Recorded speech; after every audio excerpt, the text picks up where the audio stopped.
Okay, everybody, we are back to archaeology with Flint Dibble, and we are celebrating real archaeology today. Go to real-archaeology.com, and I am here with Professor Emeritus. He's emeritus, Kenny Fetter, Dr. Kenny Fetter, and he is one of the world experts in pseudoarchaeology. Oh my God. Say Is that hi. a good thing, Flint? Say hi to everybody Maybe. first. So, first off, for those in the chat, I know you're a bit behind us. Can you please make sure that you can tell us that you can hear us and see us and that everything's okay? We're just going to keep talking anyway, but you know. Right. And yeah, I think it is a good thing. So you're not the first person to have studied pseudoarchaeology in a sense, but you are one of the OG characters in this sort of saga. So like, how did you get into it? First, let me interrupt you though, to show you all how incredibly old I am. Are you Flint, older than this? oh my God. Listen, dude, I looked at all the people who are participating in this, all these wonderful, brilliant young scholars, and it occurred to me, if you add all their ages together, it still doesn't add up to my age. But earlier, Flint like tweeted or X'd or whatever the hell it is now, that I was the OG or an OG. And I looked at that and I said, what the old guy? What the hell does OG mean? I had to look it up. Old gangster? Original gangster. Original gangster, yeah. Oh man, I feel gangster a lot. Let me tell you. You look gangster too, you know, I can see that right there. You're ready to go gangster on us. Here's the thing, and I think remarkably, this is true for a lot of people I know who got into responding to pseudoscience, not just in archaeology, but in other fields as well, is they started as kids with an abiding interest and wish to believe this stuff was real. So that when I was a kid, I'm a teenager, I signed up for a psychic book club. I got four books for $1. And you know, I vaguely remember one of the books was Yoga, Youth, and Reincarnation. So I read the book, and so if I die, I come back anyway. So all of you people who hate archaeologists who respond to pseudoarchaeology, I can die. I'm coming back to get you, man. Yeah, bitch, we're coming back right away. Absolute. One of the books that was in that list is actually very well known to folks interested in pseudoarchaeology. It was The Morning of the Magicians. Okay. Which is a book published in France. If you want to know about Eric von Däniken, if you want to know any about this stuff, Morning of the Magicians beat him to it. Huh. And the thing about this, not surprising, because pseudoarchaeology has been around as long as archaeology. Right. So, but here's what was really interesting about the book is I read chapter after chapter. Each chapter was a different pseudoscience. I did not know enough, even as a teenager, about those other pseudosciences to be able to look at them skeptically. Mm-hmm. So there literally is a chapter about perpetual motion machines and how somebody actually invented one of those, and here's the proof for it. And I read that and thought, cool, that's really cool. And there was a chapter about communicating with the dead and how there's been some studies, and I read that. I had no background in order to place that, no context, no skeptical context for any of that stuff. Mm-hmm. But I've always been interested in archaeology, and I came to the chapter about archaeology, and over again I said, what fresh hell is this? I mean, even on simple facts like identifying the correct the pyramid in Mesoamerica and calling it Aztec, that's Maya. That's a different part of Mesoamerica. It's a different time period. What are they talking about? And I realized after I read the book, the reason all the other claims sounded like reasonable to me is because I didn't know shit about those other topics. Exactly. But the archaeology, I knew, and so it was like, wait a minute. And I started questioning all of my desire to believe that, yeah, maybe UFOs are extraterrestrial spacecraft, and maybe we can communicate with the dead, and maybe there's a way for us to communicate through extrasensory perception.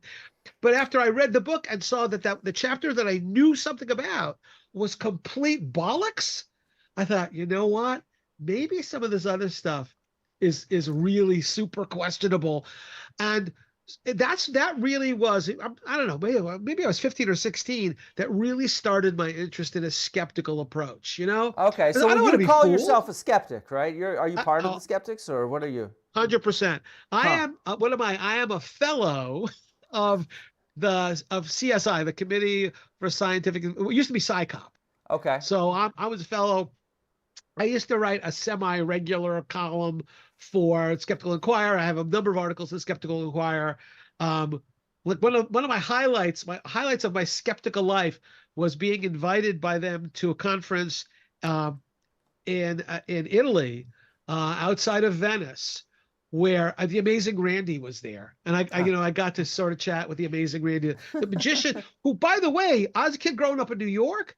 I knew who Randy was because on I can't remember now if it was I think it was the show Wonderama. He was a regular visitor to that kids show where Okay. he wasn't, and he was just doing magic tricks, but always making sure that kids understood this is not something supernatural, kids. This is this is a skill that I have learned.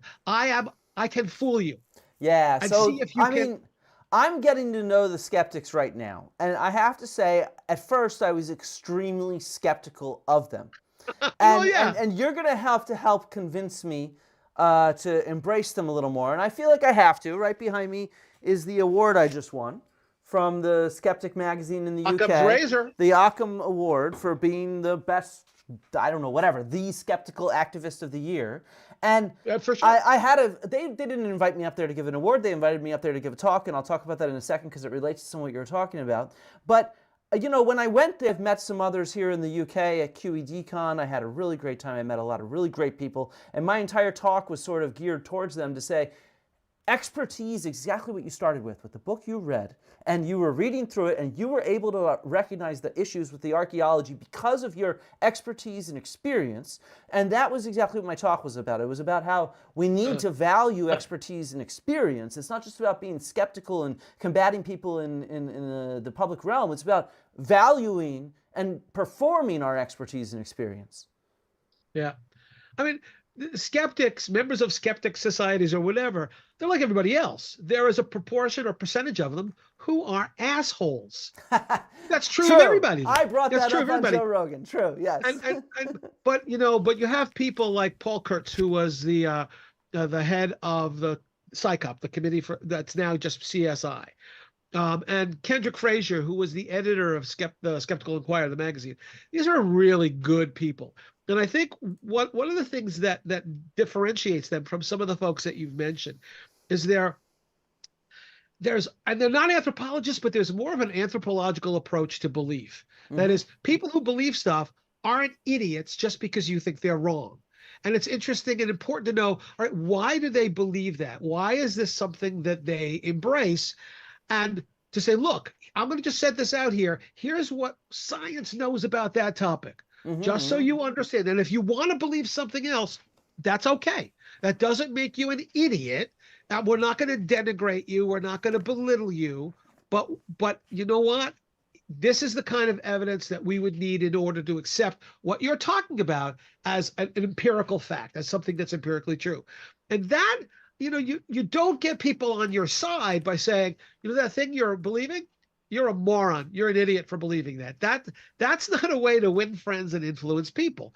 It's to understand, 100%. yep, people have, for whatever reason, their own particular beliefs, and you can approach them on the level of one human being talking to another, saying, look, this is how science works. You may not like it. You may reject our conclusions, but just understand this. And then it's fair, I think, at that point to say, and the next time you're sick, you're going to go to a doctor, and the doctor is going to treat you, if you have a decent doctor, with what a science tells him is the best, or her, what's the best way to deal with it. And you're more likely to live, you're more likely to be healed than if you follow some other non-scientifically based procedure. Yeah, But no. ultimately, it's up to you. And listen, I got my, I don't know how many damn COVID shots I've got. I have one like a couple of days ago. And, I actually have had people say, oh, not a good idea. Well, guess what? I have 2 adult sons that have 2 little daughters. They got their COVID shots yesterday. Good. And you know what? We are not going to die of COVID. And what are we going to have? I have a sore arm. Boo-hoo. I'll get over it. But it's like, I mean, and this is so much the problem, is this rise in this kind of anti-science in this. Right. And like, I really don't have a problem people believe. I'm out here saying stuff in the hopes that somebody wants to listen. I'm not going to force anybody to believe or do anything. And so I'm just speaking my mind in my fucking blunt way, right? And so that's the goal, and I'm here to share my experience and expertise with those who want to listen. But at the same time, I think we see this problem where this rise in anti-science hurts our society. And that's why I firmly believe we all need to be speaking up as much as we can to fight back against this and bring back this stuff as being cool. Sorry, what were you going to say? Well, here's what it is. So the Morning of the Magicians, getting back to the original question, that was important. That was formative for me, the light bulb to go off on top of my head. Say, wow, maybe you really have to know stuff about a topic in order to assess the claims being made in the name of that topic. Yeah. So now let's fast forward. I am probably a sophomore in college, university, and we're talking about a long time ago. So it's 1971, maybe? Yes. One quick second. Patrick, I want to thank you so much. I really appreciate it. Sorry, somebody just gave a tip. Not a problem. So for those of you thinking, oh God, Fader, that's before I was born. You see that's sign language. Anyway, so the 70s really were crazy. You look at my silly hair, right? It was out to there in 1971. And I came home for Thanksgiving and my mother said, oh, you're not coming to this house. So I went to get my hair cut. Believe it or not, so you were one of those hippies, yeah.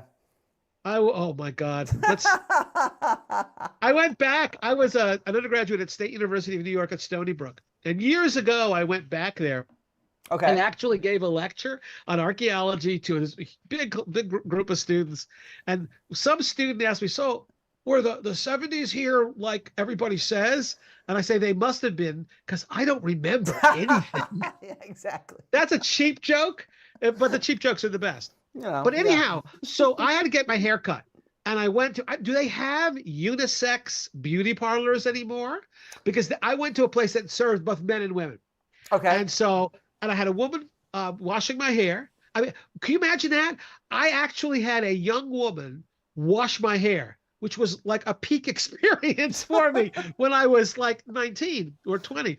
And anyway, so she's cutting my hair, and as is the wont of people, bartenders and barbers, she asked me, so what do you do? And I said, oh, I'm a college student. She asked me what my major was. I knew saying anthropology was going to be, that's a game, deal that's breaker. A killer, right? Yeah, yeah. So I said archaeology. Her response is very typical. And it was, archaeology? I've always been interested in that. Here's a little pro tip. Here's a pro tip for all you people. Please, please, please don't get angry at me.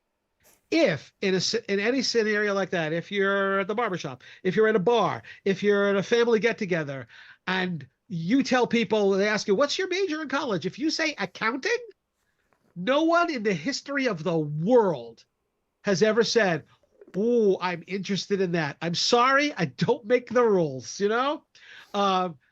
So she said, oh, I've always been interested in that. I thought, oh, that's cool. And the next thing she asked me was, well, what do you think of that guy who says that spacemen built the pyramids? What? I had no That's why we're so interested. what she was talking about. And I said, I've never heard that. She literally looked at me like skeptically and said, I thought you said you were an archaeology major. I said, yeah, I assure you that in none of the archaeology courses I've taken to date has there been any discussion of ancient astronauts building the pyramids. I mean, but what it did. But Kenny, you were at a state university. What do you think they were teaching at private schools? You know, I think they were teaching about aliens. It could be. You know, the Skull and Bones Club at Yale or wherever they are. Yeah, exactly. Anyway, So, but that inspired me. Well, it didn't, that inspired me to wonder about it, but I didn't follow up on it. Okay.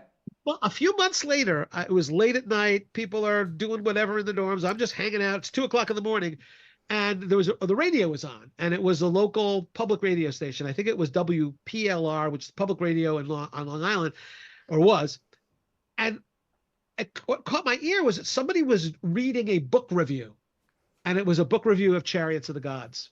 Aha. And I thought, holy shit, that crazy barber who was cutting my hair, she was talking about a real thing. Yeah. So I went out and got it. I actually found a used bookstore, and for 50 cents, I bought a copy of Chariots of the Gods, and I read it. And it was one of those things where it was like every page, it was like, what? And again, as an undergraduate now who had taken the course in North American prehistory, who had taken the course in Introduction to Archaeology, who had taken a world prehistory survey course, I knew enough to look at this and say, none of this makes any sense based on what I've read that's in an introductory text, but synthesized from the real scholars doing the work. And that's when I got really not angry, but just kind of really curious about it.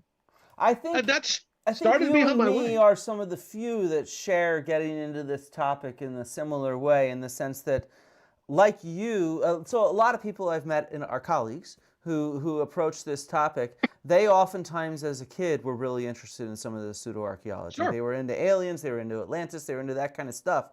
And it sounds like you, like me, were two of the few people who researched this that we never were really into that. We first came across it after we had a foundation of archaeological knowledge, and instead said, what the heck is up with this?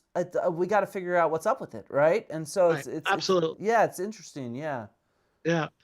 So this was just kind of a little like a hobby of mine. I got all of von Daniken's books, got some other stuff, got Atlantis, the antediluvian world, and it just was one of those things where I didn't know what the hell I was going to do with it. Mm-hmm. I got my teaching gig that lasted for more than 40 years at Central Connecticut State. First it was college, then university. Another state school, Flynn, I don't know. And as my first year, I wasn't that much older than the students in my class. Wait, you taught at a state school? Why are you here? I got to go and get somebody else. That's, you know what, you'd be much better off. To be perfectly honest, much better off. So anyway, so I was assigned the task of teaching the Introduction to Archaeology course. Cool. I also was assigned the task of teaching what at the university, we no longer have this program, was called a search course. And a search course was really kind of a bridging course between high school and freshman year of college. Okay. So a lot of the kids, at Central, we did not have kids with very high SAT scores. We didn't necessarily have kids with tremendous grades, but these are kids with an enormous amount of potential, and they deserved getting a little extra help. And so every department had a search course. So there was search in economics and search in political science, search in psychology. And I was assigned the task of search in anthropology. I had no idea what I was supposed to teach. I did something that was either really stupid or really smart. Mm-hmm. I walked into that class the first day. I introduced myself, Kenny Fader, archaeology. I'm still working on my PhD, but I'm an archaeologist. I'm supposed to teach this search course to you guys. These are kids who are 17 and 18 years old. I took out a blank sheet of paper and I said, give me topics. That will be our syllabus. There you go. And I had no idea where that was going to go. But here's how it went. Pyramids. Okay, well, pyramids.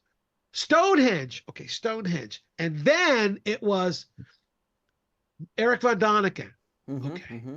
And then it was Atlantis. Mm-hmm. Okay. And then it was psychic archaeology. And there was other stuff, American Indians, Bigfoot, even though it's not archaeology. Well, okay, we'll put that down there. And so I crafted this course that it was search in anthropology, but it effectively was kind of here's how science interprets these claims. So we'll talk cool stuff about von Daniken and what he says, But at the same time, here's what Egyptologists, people actually doing work on the ground, here's what they say. And here's why von Däniken is not the way to go if you want to really understand what was going on in Egypt. Why Atlantis? No, that doesn't really explain the development of agriculture and complex technologies on either side of the Atlantic. It doesn't, because here's what we actually do know. The course went amazingly well. Okay. And so the next semester, the department said, teach the course again. And after teaching it like 2 or 3 times, I thought 2 things. Thing number 1, why did I make this a real course? Instead of a search course, let's make it a little more challenging. I can require a paper, but it'll be a real, a university level course on pseudoarchaeology and science. So you're basically saying that all the topics in your book on frauds, myths, and mysteries, they all just came from student nominations, and then they did all the work. You're just plagiarizing their essays? Oh, yeah, absolutely. Okay. Of course. Just making sure we're clear on this, just make sure that, yes. Yeah. I've often thought I should just list every student I've ever had in the acknowledgments, but that gets unwieldy. So I'll just say, thank you, guys. I really appreciate it. The funny thing about that, though, is that back in the day, we had to. There were limits to the what you could title a course, what you could name a course, and the title had to go through the curriculum committee, and then the overall the assistant, the dean of arts and sciences had to sign off on it, and then the president had to sign off on it. So I came up with the perfect title because it fit the number of characters I was allowed to have in a title. I'll give you an example. When I taught experimental archaeology, it was really hard because essentially in the catalog, it was X-Arch. What student just looking through the catalog is going to say, X-Arch, that sounds really interesting. So I had to put signs up saying, X-Arch is experimental archaeology. Here's the cool stuff we do. And then we got students. So I came up with, are you ready? Trademark this one or copyright it. Ancient Mysteries. There you go. That sounds like a show on the History Channel right there. And plus, doesn't that sound like a course that if you just had to take, a behavioral science mode for your general education, Ancient Mystery sounds really cool. Do you know those sons of bitches in the curriculum committee wouldn't let me call it that? Because, oh, no, that sounds too popular. Why? Sounds too popular. Too popular. Yep, it sounds too popular. I actually, in the description of the course, I included the fact that we will discuss the ancient astronomy at Stonehenge. I had a person raise their hand in the curriculum committee to saying, I don't like the fact that you'll be teaching astrology. And I said, I beg your pardon? Yeah, there's ancient astrology. No, it's astronomy. Astronomy and astrology are 2 different things. And they didn't know. What? Oh, how? Isn't this like a school of arts and sciences? Yeah, so I think it was somebody in the English department. I don't know. Wait, but aren't they supposed to know English then, and what those words mean? Words mean something, right? Yeah, so I changed the title to The Ancient World, but I put up signs all over campus. This is what the course really is about. And then when kids would, the first day I would say, look, everything, all the paperwork I give you, it says Ancient World. It's Ancient Mysteries. The hell with that. And that, that became a very popular course because the reputation was, oh yeah, that's cool stuff. It's ancient astronauts and it's Atlantis. The other thing, so the 2 things, so that was my first inspiration. Let's have a real course. The second was, what am I going to use as a book?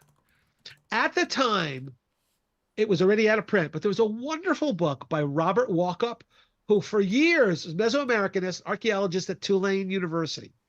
And his book, little thin volume, was called Lost Tribes and Sunken Continents. Okay. And it was a delight. And he did the drawings of Dr. Fuddy Duddy, PhD, who's always being skeptical and saying, no, it's not true. But it was a really good book. I think it was published, I think it was 1975, maybe. So sometime in the 1970s. And so I wasn't teaching until like 78. So figure 1980, it was 5 years and it had gone out of print. I was able to catch, enough used copies for the first couple of years. But then I decided, well, what the hell? I'm teaching this course. I'm getting a lot of experience in it. In order to teach the course, what you need to know, what a college professor is writing a lecture, that's like writing a 20-page paper that you're going to now extemporize on. I was doing that for all of these topics. I figured, well, what the hell? Maybe I should write a book. I wrote 4 chapters, a prospectus, table of contents. At the time, please don't judge me. The title of my book was Frauds, Fakes, Kooks, and Crazies, and I spelled crazy with a K. I'm not exactly sure why. I think they did a better job changing the title. The title is much for better. Sure. Yeah, they didn't accept that. But here's the deal. This is I have a lot in common with J.K. Rowling. I sent that out on spec to like 15 or 16 publishers. And the typical response was, oh, that's interesting. But we talked to archaeology profs, and they said, it's not a serious topic. We don't have time in our courses to deal with it. What a world of difference, right? I mean, I was disheartened. I thought, well, shouldn't students in an intro archaeology class have a little bit of background on why the fake stuff that they hear about, that they read about, that they may see on TV, that's something we need to respond to? And the general reaction from my colleagues was, not so much. No time for it. It's not important. Yeah. Maybe if there was a dedicated course to it, well, maybe, but nobody wants to teach that course. And this is the issue, like people don't get the work we put in. Like there's this dude I just kicked out of the chat, and it's like, he's just asking me about these stupid claims about Graham Hancock just made on Joe Rogan. And it's like, dude, I had more citations in my presentation on Joe Rogan than Graham Hancock has in his books. Like, you have to absolutely be kidding me that any of this stuff, I had hundreds of fucking citations. Right. And that's the kind of work it takes to prepare a lecture as well. When we put together our PowerPoints, when we do these kind of things, we're putting in very serious work. And these people really just don't quite get it. And what they don't appreciate is not just the amount of work, but the impact it has on the public. And I mean, that's something that you've had a huge impact on the public through your publications and your public lectures. You're going, come on, dude, accept the compliments. And but we have to get our colleagues to recognize the value of this kind of work. Well, I'm going to talk about at least one person who already has or is about to participate in this very thing. One of the very best. I don't have a graduate. We didn't have a graduate program at Central, so I didn't have students who went out into the world to promulgate the gospel according to Kenny Fader, right? And that was okay. Listen, I love my students. But what's incredibly cool for me, didn't expect this to happen, just like really caught my breath, is that as soon as I joined, social media, and I had a Twitter account and a Facebook account and Instagram, I started communicating with young scholars who I am in awe of, right? Just brilliant people. And I started getting reactions from them. And I don't want this to sound like I'm full of myself. I mean, I am full of myself.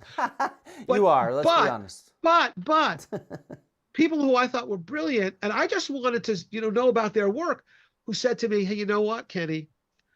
That frauds book, that changed everything for me. Holly Walters is one of those people. Holly is absolutely a brilliant scholar. And Holly makes me cry when she says, oh, no, I didn't know what direction I was heading. And then in an archaeology course, I read Frauds, and I said, aha. It was an aha moment for her. Jennifer Raff, brilliant geneticist, effectively told me the same thing. that reading Frauds was an important moment in her development as a scholar. I've heard something very similar from Sarah Parchak, the space archaeology. And I'm thinking, wait a minute, these are like really like impressive people. And my book played a role. There's just nothing better than that. And then see what happened though is after the first edition, and suddenly people are buying the book. People are adopting the book. I got a response from somebody who said, you know, I always thought I was going to write a book like this, but now there's no need because you already did it. Well, My this is favorite. something I want to talk to you about because I'm writing a book, so I want to Yeah, talk to yeah, you about your thoughts. sure. But I fully agree with you, and I think that there's this generational divide, and I think there's even more of a generational divide. So, like, you know, you're like the OG generation. I'm now the MG generation, and then there's the youngsters now because, you know, I'm now fucking middle aged. What the hell's going wrong with this world? But it's like, you know, so I can tell already that, like, you know, some millennial types in my generation are into what I'm doing. They see the value in it. And very few boomers do, though some do. And, but like, it's the younger ones, the grad students and the undergrads that are just like all over watching this and recognizing the value of speaking to the public. I think, I just don't understand our colleagues fossilized in time. These departments are being cut. Funding is being cut, jobs are being cut, and their response is to just teach and publish more. And it's like, no, we have to talk to the public right now because that's the only way we're going to have an impact. We have to get political will to save the humanities and social sciences, and there's no other option here. And you all are just, not you, you have done that for a long time, but many of our dear colleagues are just so, they don't understand how to do that. They have no. Well, it is a generational thing for sure. This real archaeology thing, I don't think 20 years ago, 30 years ago, it could happen. You wouldn't have gotten enough people. You wouldn't have gotten sufficient interest. People just would have thought, I don't want to waste my time doing that. I've got the real archaeology to do. But there's you, there's John Hoops, Real there's archaeology. Carl Fagans, there's Dan Fallow, there's Holly Walters, Jennifer Rapp. There are people who are amazing scholars doing real archaeology. They find time in their careers to specifically talk to the public. I used to tell my students all the time, I said, look, the reason I write books that I hope have a popular audience is that in archaeology, I am not going to cure cancer. I am not going to create a technology in which people will make billions of dollars. That's not going to be the benefit. The benefit of archaeology is to know ourselves, to know our past, to know what really happened. And yes, you don't have, if I say, listen, I'm about to cure cancer, I don't have to convince people that what I'm doing is of value. If I tell people, no, this is going to make your car have double the mileage, everybody sees the value in that. It is more subtle and it's more difficult to say, hey, look, when I excavate a site in northwestern Connecticut in which Native Americans lived together with Euro-Americans and together with African Americans, and for 100 years, they had a viable community. And now there are descendants of those people all over the country who want to know their history.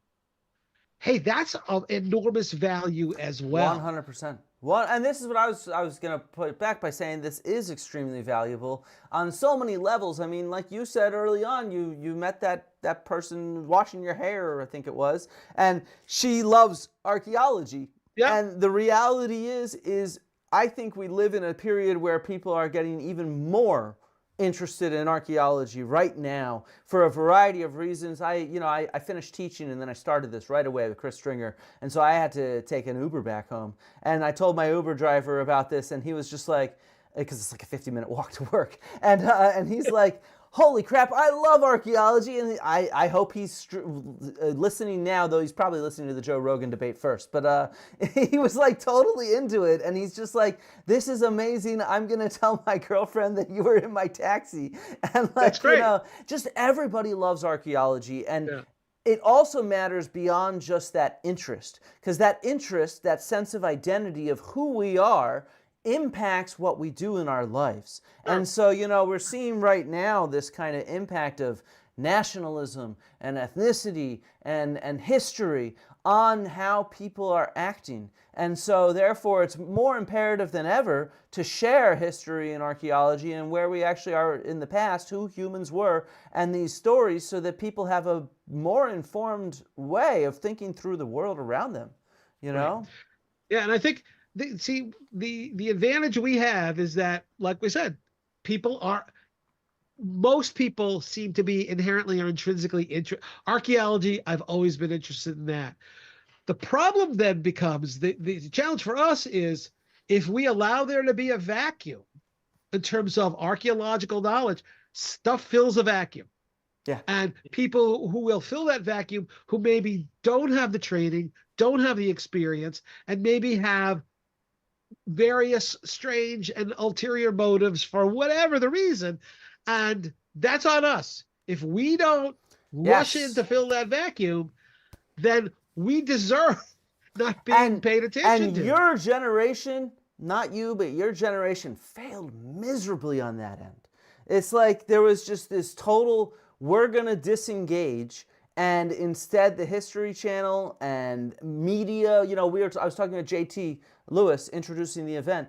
And like one of my big qualms is even the real archaeology that's on TV or in the media is still BS. It's not our narratives. The editors and the producers take what we do and create a brand new story that they think the public is fucking interested in, when that's not what the public is interested in. I communicate with the public all the time. I get millions of views on my Twitter every month. I know what the public is interested in, and they're interested in what we actually do and what we have to say. And so, you know, it's like we're just locked out of so much of traditional media space. It's just terrible. But Flint, I do want to say that it's a little disconcerting that people are really interested in penis bones. I'm not sure. I'm really not sure I embrace that. But you know what? I mean, I'm not judging. No, seriously, I'm not going to judge. A good dick joke goes far. Let's be honest. You know, like. Hey, Flint. I was working in a lab one time, and we had a bunch of bones of seals and sea lions. And one of the guys in the lab had a necklace in which there was a baculum hanging from the necklace. I'm gonna wait for people in the live chat to explain to everybody else what a baculum is. Go ahead, live chat. But he really thought that was a real conversation starter for women in bars. You go into a bar, she says, "Oh, what is that?" You say, "That's a baculum." You know what that is? But here's the bizarre part, Flint. You know how sometimes people, when they're kind of nervous, they'll like chew on their pencil? This poor bastard was like unconsciously chewing on the baculum while he's doing the work. And I just said, I'm not going to tell him. I am simply not comfortable saying, dude, you're mouthing a penis bone. Are you, I mean, I'm not judging. So you got to be careful about that. Never, whatever. Yeah, there you go. Gnawing on a baculum, you know. Somebody once showed me a photograph of a whale baculum. Yeah, there's some examples of them turned into like war clubs. Like you felt inadequate. I'm sure you did. You know, they're a fucking whale. So I don't know how much time we have. As long as you want. All right. I have nothing to do after this. I could eat dinner in an hour or an hour and a half. It's fine. So right, cool. We won't eat for an hour and a half. So you tell me how much time you have. All right. So yeah. Well, let's just go this way. Here's where I want to go with this. So everybody understands. I have always, before I retired, I did archaeology field school in the summers, and I've excavated a 2,850-year-old soapstone quarry and a 19th century village and a 5,000-year-old community. So I'm doing real archaeology all the time. Of course. But at the same time, I had this interest in frauds, myths, and mysteries, and so I wrote that book. We really can walk and chew gum at the same time. So anybody who looks at you or looks at me and says, "Yeah, that's all you do. You don't even do archaeology." It's bullshit. You don't know what you're talking about, right? Yeah. We really can do multiple things. And what the frauds book sort of, by the way, I think the book was first published in 1990. It's 2025. I am right now waiting on copy edited manuscript for the 11th edition of the book, which will come out sometime like in early 2025. Yeah. Which, by the way, let me interrupt you because I mentioned this before. You mentioned Holly Walters. She'll be on my live stream tomorrow morning, 10 a.m. Eastern Time, 3 p.m. UK time. And you mentioned Jenny Raff, and I have a video with her that I've posted in the past. So just want to say the influence of this book. These are really smart people. Yeah, I mean, who are doing just spectacular work. Is Holly going to talk about shallograms? Yes, she is. She just sent me some Oh my God. pictures. They're beautiful. Oh man. Aren't they? They really are astonishing. I'm no spoilers here. Tune in to Holly, because she's just like she's scary smart. And the I'm work she's starting doing with her. I'm doing 5 hours straight of this live stream tomorrow. So Okay. I Good have a luck few to different you. people on. It's gonna be great. Yeah. So here's where I'm going with that. So Yeah. I've got that book, and in doing archaeological research, just for my intro classes and also for my my other books, I thought I've done a lot of travel. I've done in the United States primarily, so I've seen a lot of archaeological sites, and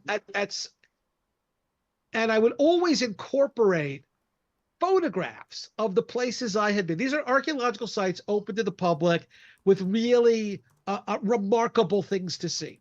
And I would introduce them to class. To me, if you want to know about dendrochronology, you can talk about dendrochronology, tree ring dating. But if I can show you, here's Chaco Canyon. Here are the actual logs preserved during this entire time period, right? Since they were, this is the places were built 800, 900, 1,000 years ago. There was more of a connection that students could make when they would see that's what you're talking about. Yes, that's an 800-year-old log. And now talk about dendrochronology. So I did that. I did that a bunch. And in 2008, I received a letter, an actual physical letter from a guy who had been a student in my intro class in 2004. So 4 years had passed. He was a non-traditional student. He was already married, and when he took my class, he had like a 1-year-old kid. All right, so 2008, he writes me. He now has 2 kids. He writes me to say, "Hey, look, Dr. Fader, I took your class 4 years ago. I got like a C in it. And I want you to know it was one of my favorite classes to take. And I was like a business major, so I had a lot of my time was tied up in that. Didn't really have appropriate amount of time to study for your class. But I want you to know I really enjoyed the class." Okay. And if that's all he had said, gung-ho. He went on and said, this past summer, my wife and I and my 2 kids now flew out to Arizona, landed in Phoenix, rented a car, and we drove up the interstate, I-17, to go to the Grand Canyon. We're tourists. As we are, this is what he tells me in the letter. As we're driving north, I see the brown National Park Service sign for Montezuma Castle. And this is him saying, I turn to my wife and I say to her, remember that crazy archaeology prof I told you about? Somehow that's always the adjective. I wonder why. I can't tell. Listen, again, this is no judgment zone. And he turned to his wife and said, "Do you mind if we get off?" I remember him saying it was right off the highway or something. And the kids will love it. They'll get to run around. And it looked really cool. And he says in the letter, yeah, my wife said, sure, let's do that. So they get off the highway. And it really is. It's just like I don't know if it's even a 10-minute drive off of the interstate. And there's a place to park. There's the restrooms, and there's a museum. And it's a national monument. Okay. And he says, Dr. Fader, we got in there, and Montezuma Castle, by the way, is handicapped accessible. The pathway to get to see the it's a cliff dwelling, is paved. It's a great place. So he says to me, Dr. Fader, we saw it. And he says, your pictures were great, but seeing it in person was all the more moving to us. It was just fabulous. Yeah. I loved it. My wife thought it was amazing. We read the stuff about how did they build it up. It's like 100 feet off of the surface where you're walking. It's like an 18-room castle, and it's built into the side of the cliff. It's gorgeous. So he says, yeah, we all loved it. My daughter seemed really, my 5-year-old seemed really interested in it. The little one just, running around great. Said, Dr. Fader, we got in the car. And all that's fantastic. If that's all he had said, would have been mind-blowing. He said, Dr. Fader, we got in the car, and as we drove away, my 5-year-old says to me, volunteers, Daddy, when I grow up, I want to be an archaeologist. That's mind-blowing. I think some of us who've taught for a long time often wonder if the generation of students actually in the class if we're having any impact on them. I'm having multi-generational impact. Children of people in my class are being exposed to archaeology. Now, I'm laughing about that. You're not I humble about was this at all, you know? deeply fucking moved by that, man. Of No, I course. mean, good. As you should Being be. humble is for losers. Yeah, that's true too. That's a good point. I once thought I thought that I had read this someplace, but I think this is somebody let me know if I've stolen this. But that is a false modesty is no modesty at all. Don't you hate it when people who are brilliant go, oh no, you don't really think I'm brilliant, do you? Tell me how brilliant you think I am. I'm humbled by the award that I won that I'm announcing to everybody. Yeah, right. But I was just, and that was 2008, and I thought, maybe I could do that beyond the confines of a classroom. Maybe I can introduce people, not the 40 kids in my intro class or the 100 kids in the big section, but maybe I can do that for people out there, write a book and tell people, this is what you can do. This is how you can do it. Mm-hmm. And I've done it twice now.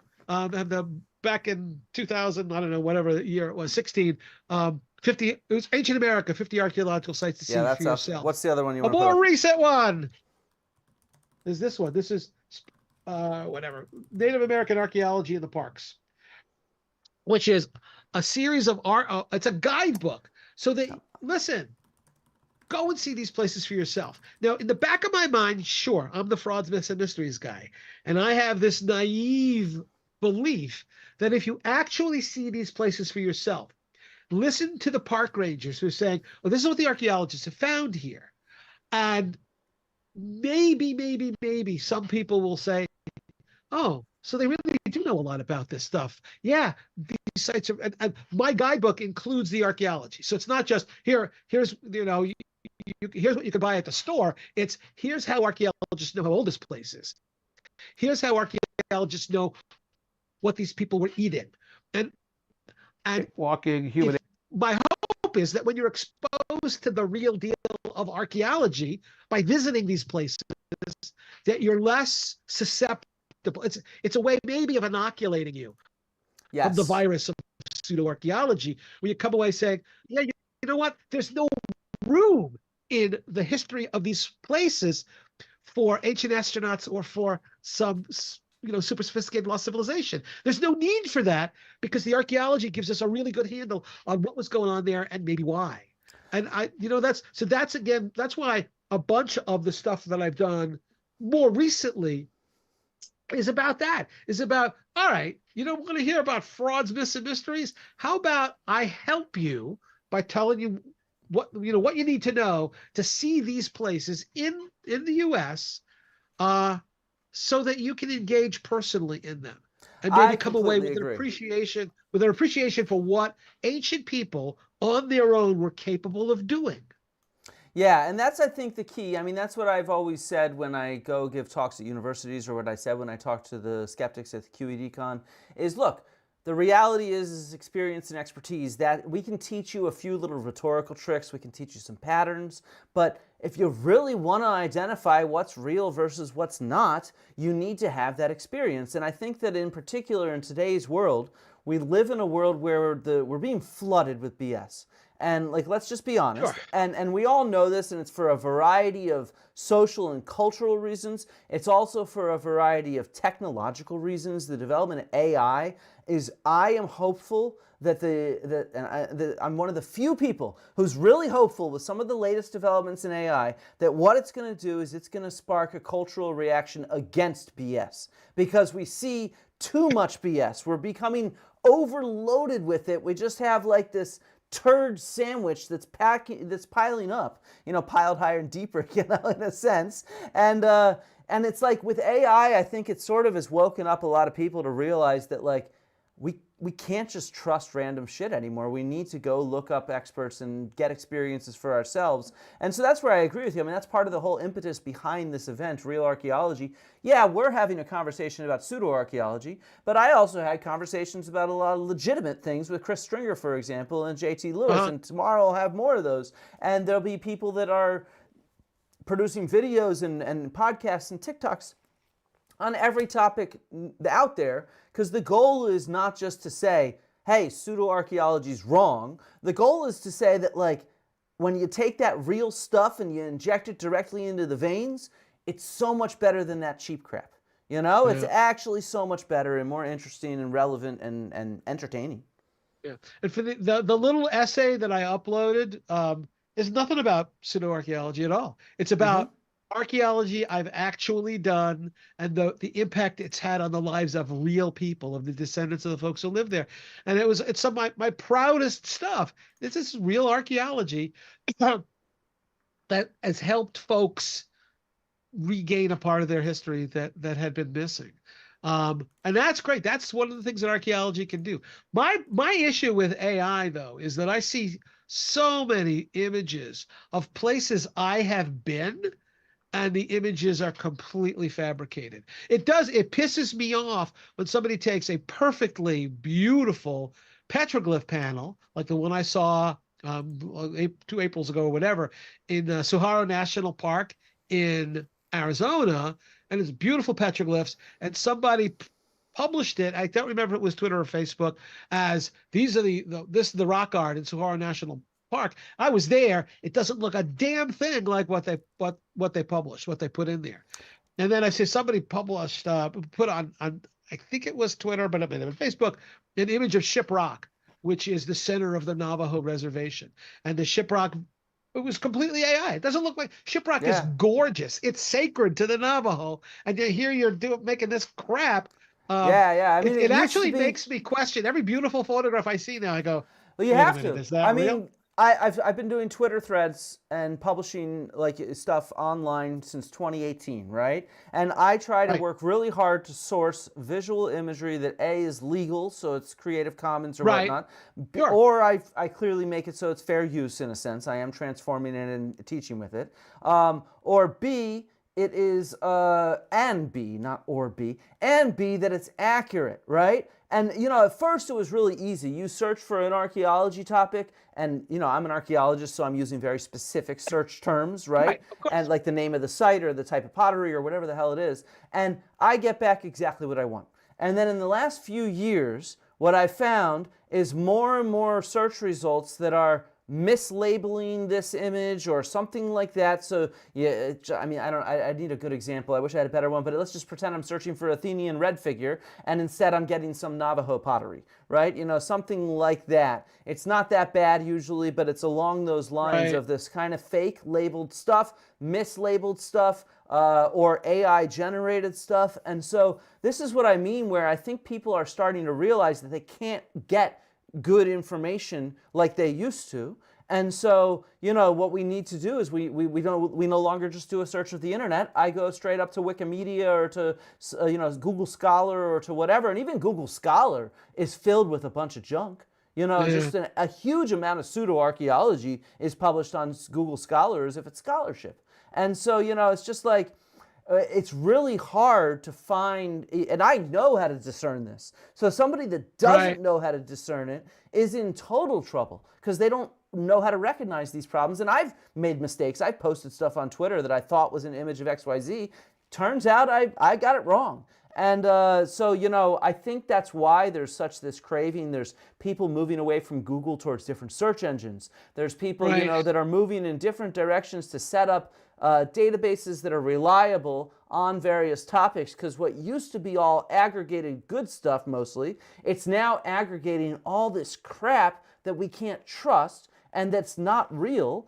And I mean, I think we're going to have to see this cultural backlash about it is what I'm hopeful. The way I've seen it is more and more people are becoming more and more fed up with this.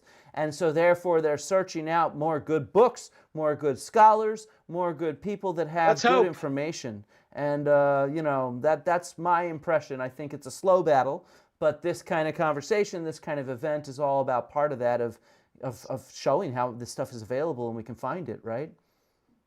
Right. This is kind of related to your discussion of searching for images. There is a site, really interesting. Carl Fegan's, by the way, sorry, keep your thought. Carl Fegan's is in the chat. I have your lighthouse thing up here.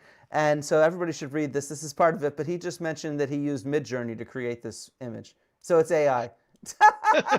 Carl, you let us down. Carl. So there's a site in southern New Hampshire that has gone by various names: Patty's Caves, Mystery Hill. Now it's called America's Stonehenge, and it's a colonial. It's like it's a 19th century site. That's what all the archaeology shows, whatever. But the sort of the centerpiece at the site is this big flat slab of granite with a channel carved around its perimeter. Okay. And the sign that they have right there says sacrificial stone. And say the argument was, okay, this was human sacrifice. It was ancient Celts. The Druids came to New Hampshire and started sacrificing people on the stone. We have stones like this in New England, throughout New England. It's a cider press bedstone. They were making cider on this thing. They weren't sacrificing people. So, but I wondered, where would somebody look at that stone and come to the conclusion that it was an altar, sacrificial altar from Western Europe? So I just went to Wikipedia and looked up sacrificial altar stone, Celtic, Druid, whatever. And the two things I got were, because what I'm looking for is there an actual artifact, say in Scotland, Ireland, Wales especially, where archaeologists have said, yeah, okay, here's where Druids were sacrificing people.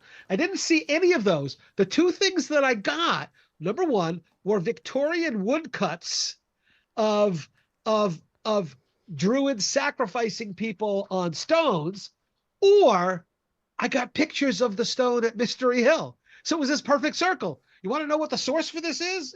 It's this. Well, but that's the stone I'm looking up, for God's sake. So that search did me, well, it actually was interesting because it didn't find any images from Europe other than these Victorian fantasies about Druid sacrifices. If you look it up, there's this great woodcut, really impressive, called Druid Sacrifice of a Gaulish Druid by the artist Félix Philippetto from like the 1850s or 60s. It's really cool. I want a big version of it for my office, where it's a guy laid down on a big slab of stone. He's got a knife in his chest. The Druid is collecting the blood in a chalice, and of course he's going to drink it, I guess. I don't have a chalice. and there's skulls all over the ground next to it, and a bunch of Druids looking behind it. So it's like, even there, you need to be careful. What that's not what I'm looking for, but it actually is interesting. Mm-hmm. What it found. It all comes back to the 19th century, doesn't it? All this kind of fake. A lot of it does, stuff. yes. So much of Victorian fantasies about antiquity, which is why in my fourth life, I'm also kind of a Sherlockian. So I'm really into Sherlock Holmes. And in fact, wrote an article for Sherlock Holmes magazine called Uncanny Landscapes, in which I talk about the Arthur Conan Doyle's fascination. I mean, he's Victorian and Edwardian with archaeological sites. They're all the Hound of the Baskervilles is full of archaeology. The Adventure of the Devil's Foot.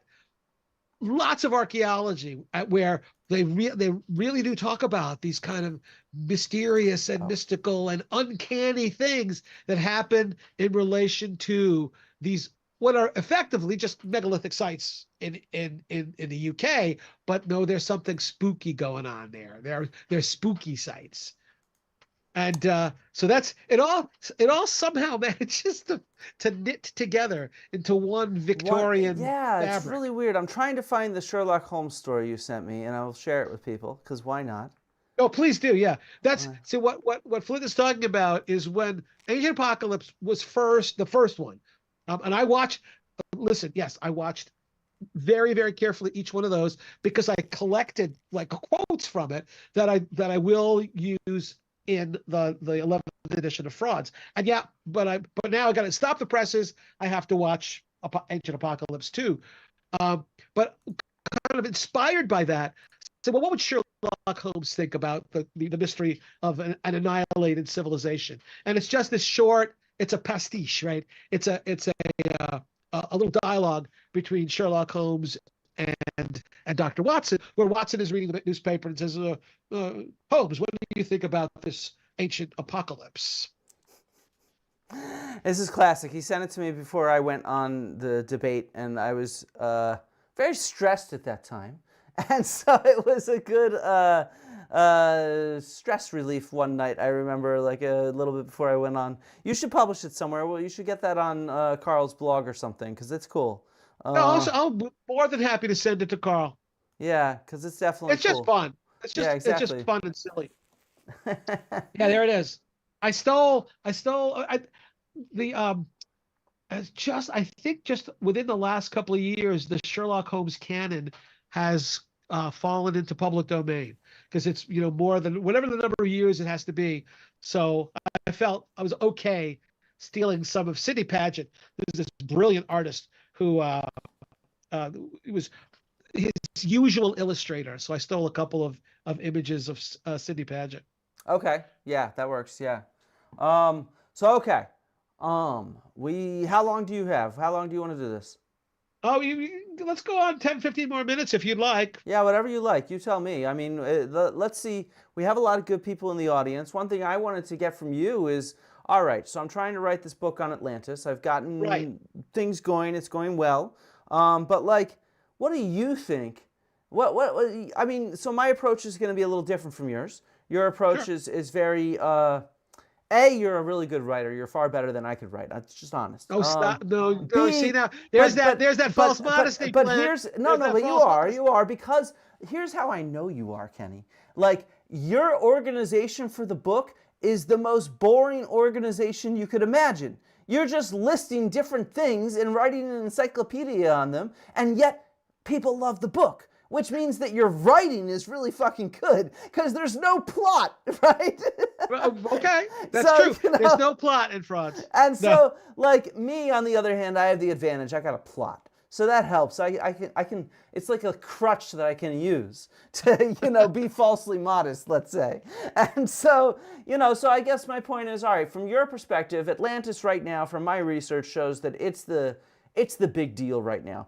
Ancient aliens and stuff like that, people are at the point where that's just totally entertainment. There's obviously some people that believe in it, but it's not as popular in the consciousness as this idea of a lost civilization is right now. Right. And okay. so, fair enough. Because people like Hancock and others, not just him, have seeded this idea that somehow it's a plausible idea. So what's your perspective? How do you approach the modern cultural understanding of this and try to get as many people as possible to realize the problems and what's so great about real archaeology? What would your advice be? Oh my God, Flint. I think that here's my general perspective about this and everything else. Nobody likes to be fooled. Yeah. Nobody likes to think, oh my God, I was an idiot for believing that. So, and I think that's true. I think that's universally the case. So Makes sense. I try to do, and what any book about Atlantis is going to have to do, I think, is to say, hey, look, you don't want to be fooled, so you want the real deal. You don't want to read about Atlantis from somebody who has never read the source material. Yeah. So when you read somebody who says something about Atlantis, make sure in there he's quoting Critias, because otherwise, honest to God, all right, you've inspired me now to avoid your question and go on to something else. Hey, listen, I watch political debates. I know how this works. So a TV production company called me up. I was just taking notes there. I was transcribing it. It was going to become a chapter in my fucking book. And now you're like... Hey, listen, if I can steal stuff from my students, you can steal stuff from me. It's fine. Well, I was trying to, but now you've changed topics. Well, you can say, tell you what, Flint, you can say this happened to you. So an independent production company calls me up and actually got my name from a Mesoamericanist. Who I ran into at the Society for American Archaeology meetings. Look, I hope you don't mind, but I gave these guys your name because I know you're the guy to answer. So they called me up. They say they're doing a documentary about Atlantis. I say, cool. And but here's what they say. They say, we got your book and we really would like you to go on camera to explain, why Atlantis was the perfect society. And I said, Excuse me?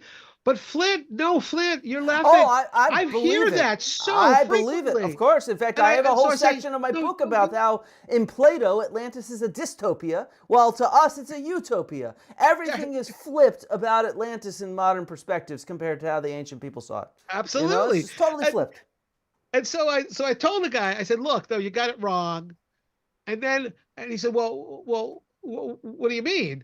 And I said, look, and then I gave him my Star Wars analogy that it's Plato's version of Star Wars. There's the evil empire that has enormous power and technological sophistication and wealth, but they're evil, and they want to take over the known world. That's what Critias says. They want to take over the world, just like the Empire in Star Wars. But there's only one thing standing in their way, right? A group of Athenians who, although not militarily powerful, not wealthy, not politically powerful, but what do they have? They're living they have a perfect society. In fact, they have, those Athenians had, what can we call it? We could call it the Force. Yeah, the Force was with them, right? Well, they had the forms with them, if we're going to go with Plato, because that's the ideal city. It has the form of a city, and Plato's forms there. Yeah, there you go. So the producer who I'm talking to, assistant producer, says, let me call you back. I said, sure. They called me back, saying, Fader, we want you on. This is going to be great. I'm getting ready. Okay, they're going to fly me someplace. He says, oh, just one thing before we go on. You're going to need to say that Atlantis was real. Excuse me? No, yeah, we need you for the sake of the documentary. We need you to say it's real. And I said, but here's the scary part was I said, well, no, I'm not going to do that. And they said, why not? Because it's not real. Can you imagine? No, can you imagine asking a scientist? I'm a scientist, to say the opposite of what I actually believe. I said, I'm not going to do it. They say, what do you, but no, it'll be fine. And I said, no, it's not going to be fine. I'm not going to do it. They say, we really like that analogy with Star Wars. Let us get back to you. I said, okay. They get back to me a few days later. All right. Here's the deal. What we would like you to do, you don't have to say it's real, but we need you to be a fence sitter. What? We want you to say, well, it could be real. Maybe it's not real. I said, no, well, I'm not going to do that. And they said, why? I said, you don't understand. As a scientists have reputations. People know my work. They read my work. They either trust my work or they hate me. But if their hatred is legitimate, they know what I'm saying and they disagree. They said, let us get back to you. Are you ready for this, Flint? I guess. They said to me, okay, Fader, you can say whatever you want. We'll edit it though, so you'll have like plausible deniability. We'll edit it to make it sound like you think it might be real. And I said, we are fucking done talking. But then I asked the guy a question who seemed otherwise very nice. Why are you, if you're doing a documentary about Atlantis, I'm sure you can find people who say it was real. Why do you want an archaeologist who thinks it's not real? Don't you want both sides? Why do you need me to say it? This conversation is exactly what transpired. The guy said, well, I can't tell you much, but I can tell you that we are an independent company and this documentary will be on ABC. Still nothing. No lights going off in my head, nothing. And then he says, do you know who owns ABC? I said, yeah, Disney does. And then he said, do you have kids? I said, yeah. Have you been to a movie theater lately and watched a preview of a movie called Atlantis, the Lost Empire? I said, yeah. Disney has contracted us to make a very positive documentary about Atlantis that will be released with the release of the movie, so that and I said, I can't. What? Wait. You are presenting as a documentary what effectively is a long form commercial for a cartoon about Atlantis? And they said, yeah, we'll deny that. We said that, but yes, that's what it is. And when I watched the I refused to be in it. I watched the documentary, and in fact, it was snippets of people saying, oh yeah, Atlantis is definitely real, with parts of the cartoon in the documentary. There were a couple of historians, I think they're historians, who were not quite as naive as I was, and who felt that their reputations had been damaged, because they went on to say, well, it's conceivable that Minoan Crete was the inspiration, but there's no real, and it made them sound like they really thought this was a legit thing. I don't know if they ever pursued and this is legal what I'm action. talking about, how archaeologists, we have no legitimate way to reach a large audience and explain our actual archaeological experience and knowledge. We are completely cut off from the general public. That was one of the main reasons I agreed to go on Joe Rogan, because guess what? Joe Rogan does not edit down his conversations. So what that meant is I could be in a long form conversation where I could actually share what the fuck we actually do and how we think about it, with the assurance that I'll be able to have that word get out there. And so it's just like, because we can't go do documentaries, we can't give, everything we do, we're just like cut down into what they want to publish. And like you said, there's a lot of money behind this. There's a lot of impetus behind it for various reasons. Some of it's as simple as getting a cartoon more views. Others of it have to do with the fact that there's a lot of spirituality and identity wrapped up in this for powerful, wealthy people as well. And so it's just like there's this whole constellation of factors. But I mean, Rebecca Watson, like the skeptic, she had this video about Keanu Reeves being on Ancient Apocalypse, and she was just like, name an archaeologist. You can't name an archaeologist because the only archaeologist most people know is like Indiana Jones and Lara Croft, or people who aren't archaeologists, like Jared Diamond or whatever, And so it's just like, it's a real problem. We have no outlet to reach the general public who really wants what we have to say. And I mean, I have no other option to do that other than to try to build this YouTube channel and to do this kind of stuff in this way without like having to go through production teams and documentaries and stuff like that, because it's like they don't want what we actually have to say, and they don't understand why we're not willing to compromise the truth. Like your story there, it's like they expect you to compromise. It's stunning. And I think that their attitude was, yeah, but you'll be on TV. Yeah. It's like, screw you. I really don't give a shit about that. But here you go, Flint. There's a perfect segue. For like 15 minutes, like 2 days, I thought I was going to be offered that outlet. Okay. Separately, 2 different independent production companies contacted me about my 50 Sites book, the book I wrote in 2016 about visiting 50 sites in the U.S. And they said, all right, that sounds like a really cool idea. And so I kind of pitched it, a little elevator pitch. I said, we could go to these sites. We could do like 5 sites each episode. We could talk to the archaeologists who work there. Places like Cahokia and Mesa Verde and Chaco Canyon and Petroglyph National Monument. Great places.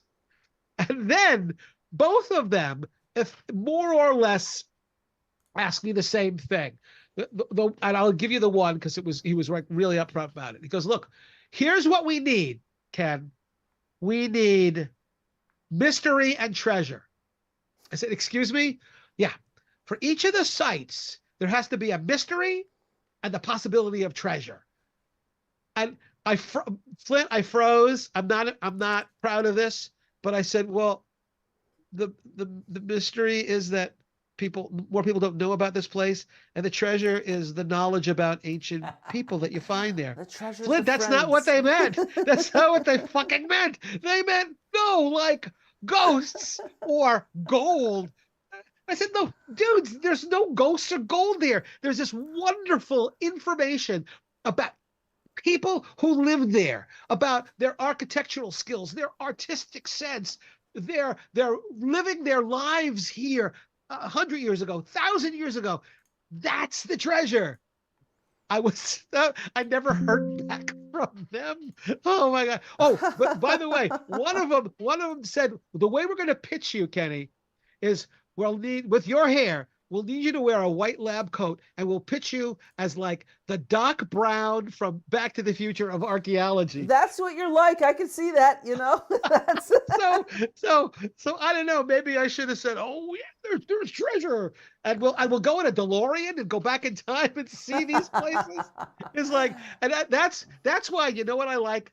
I like the fact that now I'm emeritus. I don't have to go to campus. Don't have to deal with politics there. I sit in front of my computer and I write and I write and I write, and it's like, it's heaven. I mean, your office behind you even looks like Doc Brown's like garage that he was in. I swear. Do you like have one of those devices that fries your eggs for you in the morning? Absolutely, dude. But here, you want the embarrassing thing? My wife, who's in a graduate program, art program, master's program, uses this. This is our office, so she uses it for stuff. On the floor behind me, there's a naked woman torso that she's using to draw. And I said, "Oh my God, people are going to see that!" So I covered it up. I don't want people looking at some, the torso of a naked woman sculpture and think, that fader man, he's kind of odd. I am kind of odd, but it's not my sculpture. All right. This is why I have these here. So, all right. So, where do we go from here? What's your plan to continue on this front? I mean, where do you think the youngsters should go? What should we be doing better? I think we need youth gangs of archaeologists who walk roaming into every the city, streets. roaming and you find the guy who's a pseudoarchaeologist. You push him like with Hell's Grannies from Monty Python. I don't think that really works. Well, maybe not. I mean, we see people doing that on Twitter all the time. Let's be honest. I've seen lots of people, our colleagues and students and whatnot, doing that very thing on Twitter, and it doesn't work very well. No, you know what it is? It's one of the things I learned about Twitter, especially Twitter, Facebook not so much, but Twitter for sure, is that it all comes down to like the Monty Python's argument sketch, where people are arguing just for the beauty and sake of arguing. And did you pay for the one argument or for the full series? Seriously, I paid you the $5. No, you didn't. I should charge trolls the right to reply to my tweets, and I swear it would be like I would be instant money. I could just charge like a quarter, 25 cents per troll, and it's like, man, I'd be like rich. You're raking it in. I really feel badly for you, and I'm 72 years old. I love my life. I'm not wasting one more fucking minute talking to somebody who's going, yeah, Flit, and that's his name. Yeah, it is, you asshole. I mean, that's what you got? You're gonna make fun of his name? And it's like, just like, you don't exist. Your opinion doesn't matter. Of course. Because you're being an asshole. So I don't know that people should spend a whole lot of time in these vituperative back and forth. Oh, it's You're ridiculous. You're not convincing anybody. I don't know why some of our colleagues do it. I mean, I love those people that do it. They're very awesome people. But I can't I'll read imagine why Justine, spending the Dancing time. Ferret. Justine Warren, I think is her name. Yeah. She's Egyptologist. I love reading her stuff. And how she doesn't have like a stroke with the shit people. I mean, really vile stuff. Yeah, Good Lord. Does your mother know you talk like that? Because you disagree with somebody? Holy crap. I mean, I just block and then I broadcast. That's my philosophy, and that's what I try to encourage more people to do. I really like Justine's threads. I don't like it how she gets into those arguments. I find these back and forth arguments to be just a waste of time. I think we're better off broadcasting our knowledge more widely, and we can do that by writing a series of tweets in a thread. We can do that right here on YouTube by doing videos and interviews. We can do that in so many different ways, and that's what we should be doing. It's like when you have a class clown in your class. Do you like constantly go back and forth with them? No, you continue teaching your damn class, because that's what we're here to do.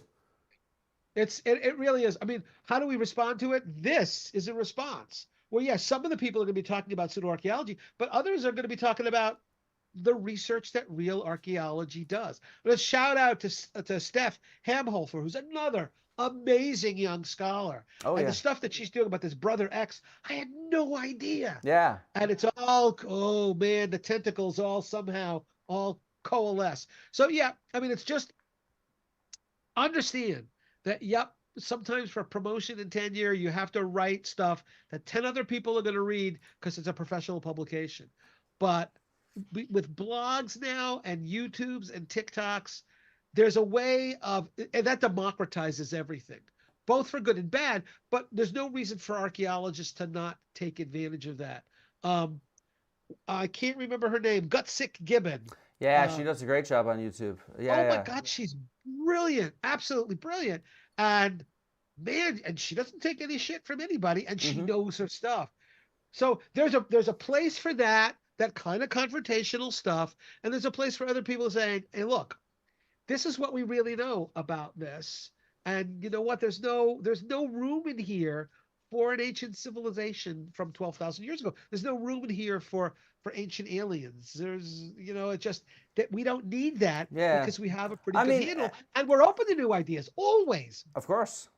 But with What I evidence. find funny is they're like, how could you think this or whatever? And it's like, dude, like, I'm a serious person.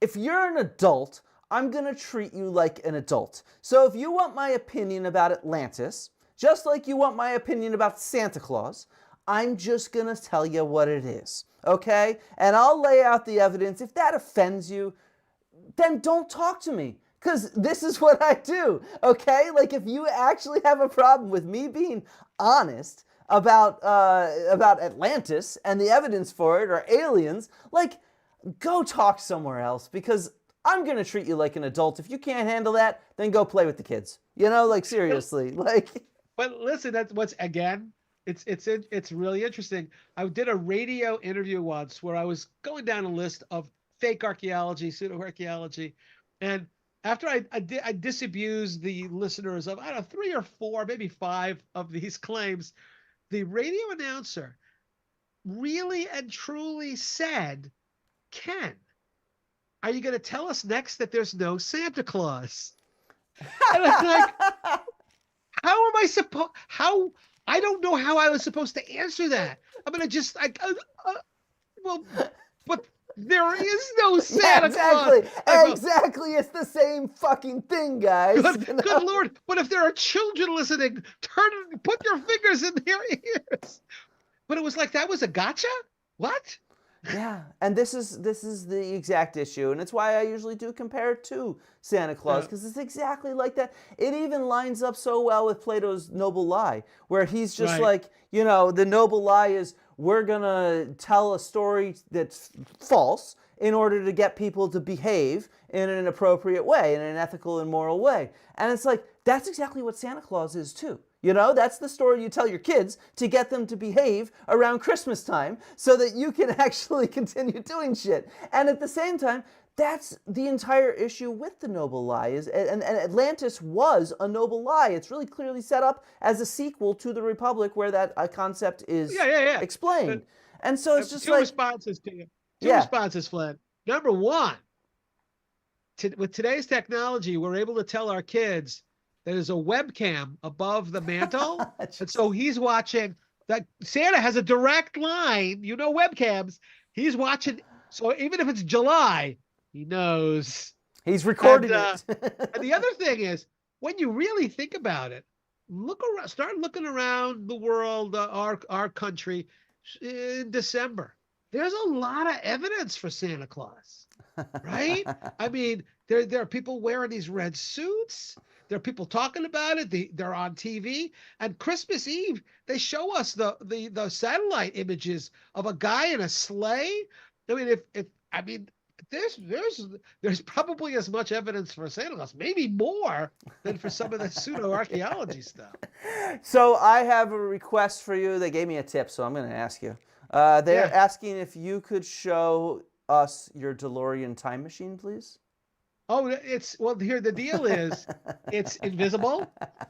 It's the invisible time machine, the DeLorean time, which is it's part of the deal there.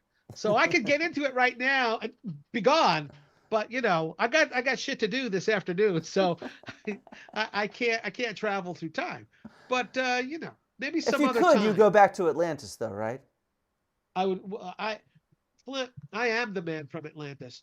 You're too young to remember. There was a TV show, The Man from Atlantis, with Patrick Duffy.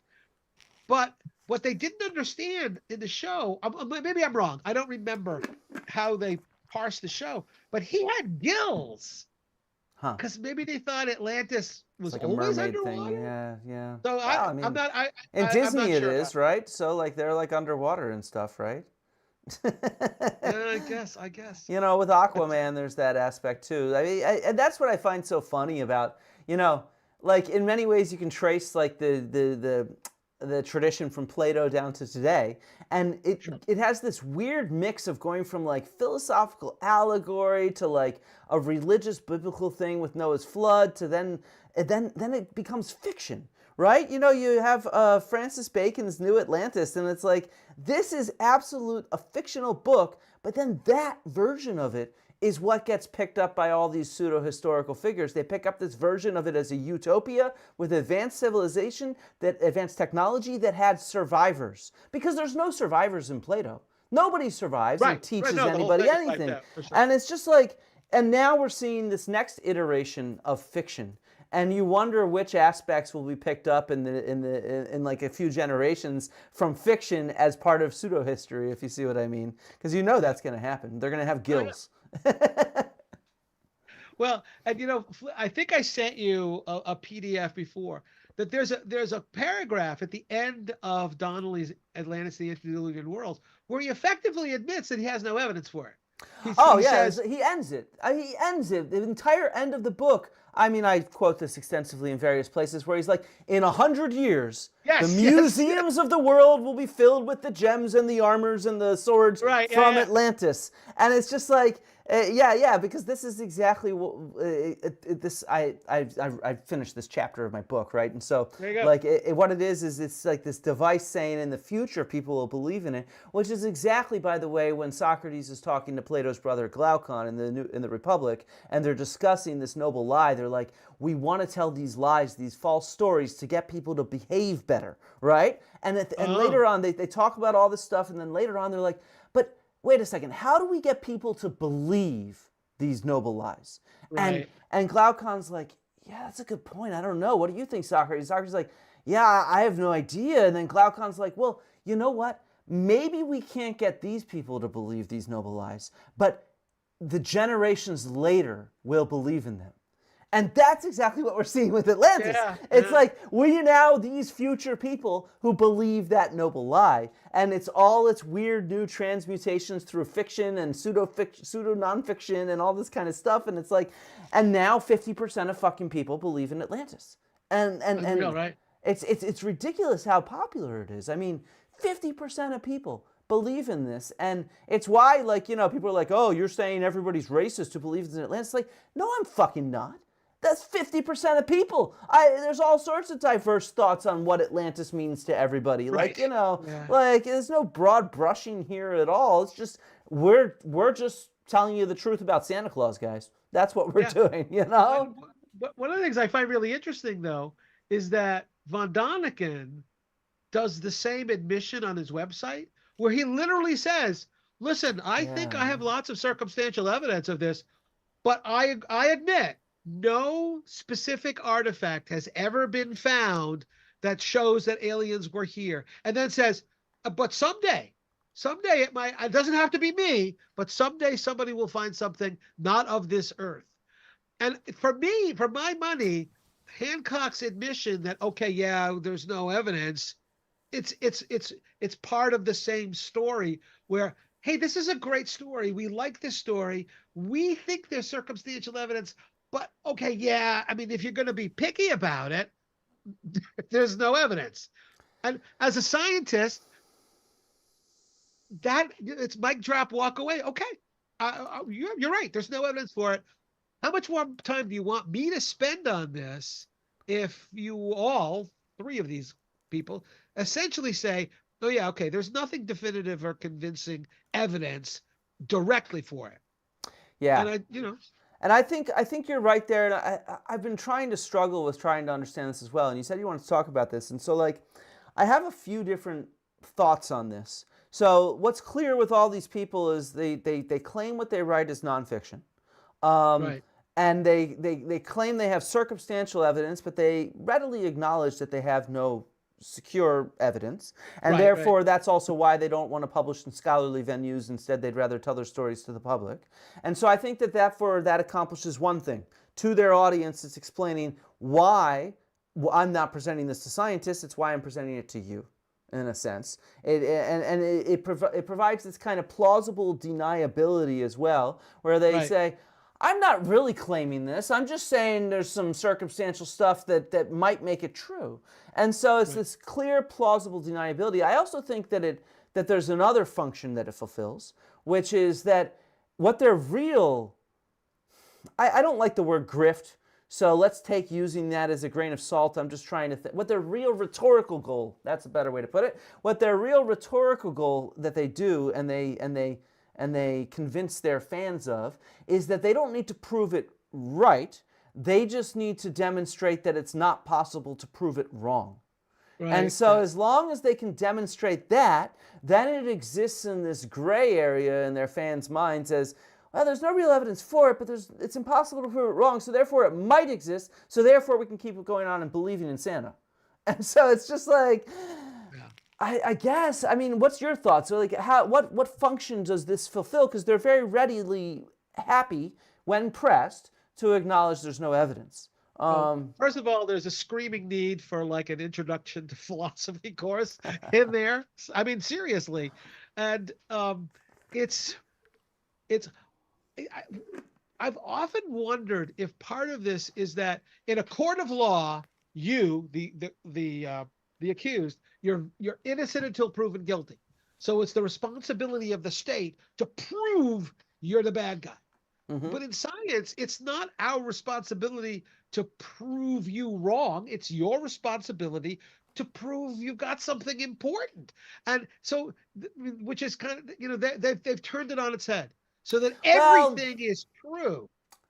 I hear you. And I think that skeptics have used that rhetoric too much for a number of reasons. I think you're right. I'm skeptical of that, Flynn. Okay, well, let's talk about it. Let's talk it through. Let's talk through our differences here. I've got like 4 minutes and I've got to run out. So okay, well, I think the problem with that summarized really quickly is that then you give the floor back to them and then they spout their gish gallop. And so it doesn't work to ask for their evidence because then they just gish gallop you. But we have something you have to tell us in 4 minutes. You told me to ask you about this dude. Or is there not enough time? And this is going to be a future thing. I will send you a link.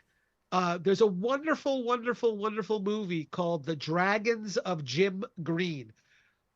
I got called back in, I think the movie was 2012, so somewhere before that. Got a call from this independent producer. His name is Randy Sallow. Got to meet him. What a lovely guy. Very smart guy. Filmmaker, director, writer, musician. And he said, look, Ken, I'd like you to be one of the scientists on this show about this guy, Jim Green.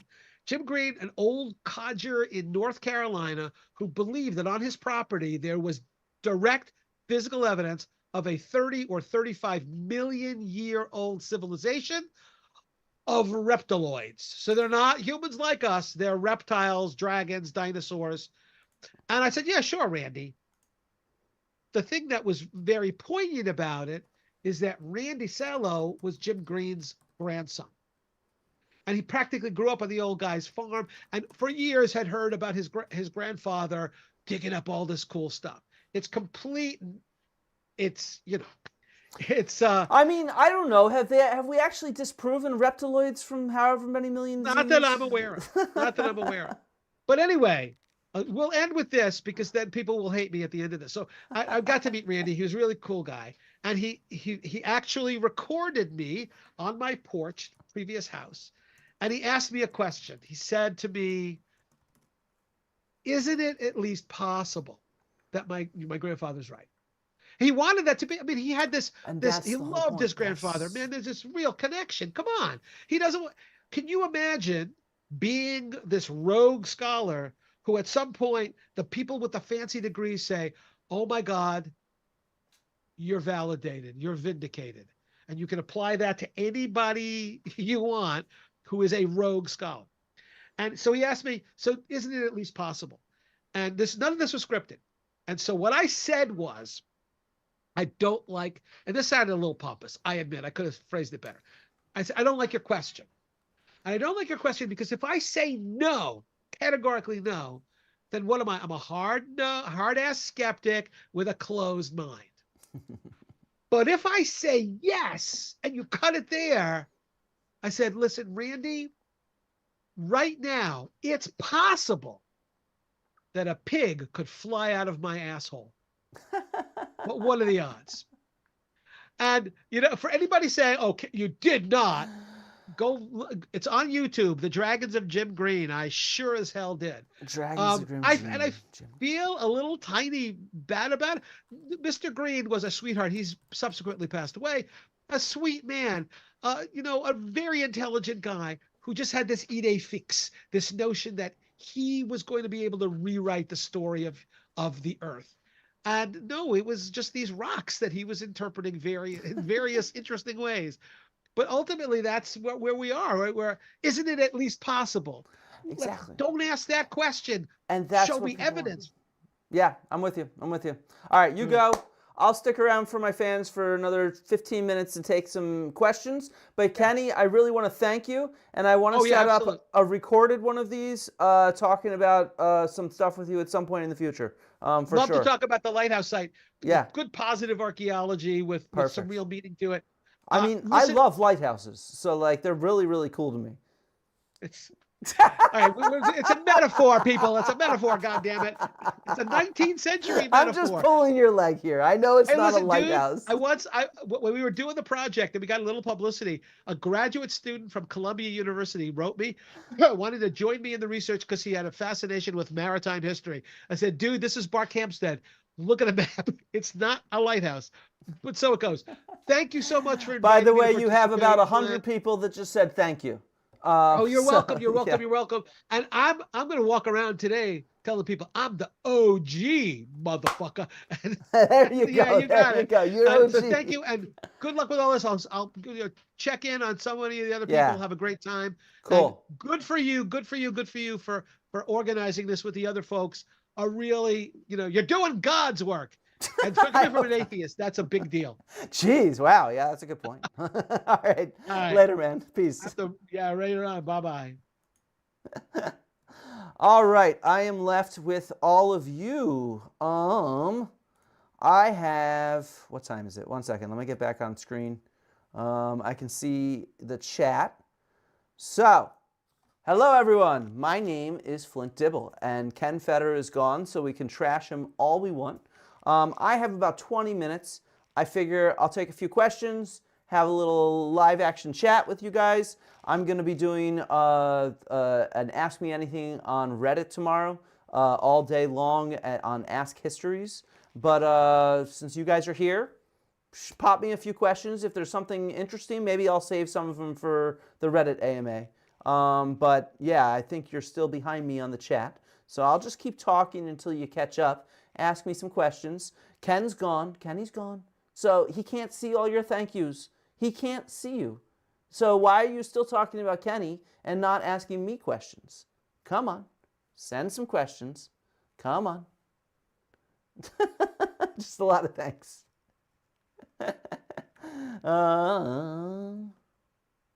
Okay. I guess I just got to keep talking since you guys don't have any questions, but there's still like a bunch of you here. Why are you still here if you don't have any questions? I'm frankly a bit confused. Maybe you're all bots. Are you all bots? I'm worried that you're all bots now. So let's talk some real archaeology.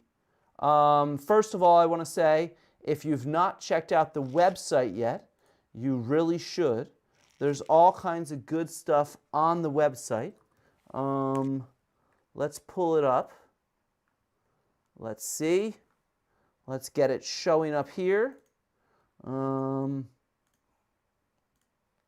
we go. Make sure you check out the website. We have a full day, 3 days of content from different creators on YouTube and podcasts and TikToks and whatnot. And okay, so you're finally all caught up a little. And so the reality is there's so much content, and it's not all consumable in 3 days, but I'm fairly sure that all of this content will stay available. So this website should be a resource that will continue to be used, and I do know there's interest in doing another one of these in the future, maybe in 6 months, maybe in a year. I don't know yet. We need to figure that out. So I definitely hope we do. So let's see, what do we have here? I should have Mark Lehner on. Yes, I'd like to talk with Mark Lehner at some point. He's on my list of people I'd like to talk with, 100%. You're all starstruck, I agree. Still the pig stuff. Man, Kenny, you just blew my spot here. You're supposed to warm up this audience so that they're ready to listen to me. Instead, they just miss you. What am I supposed to do here? This is just a shame. I do not know who Dr. Ken Dark is.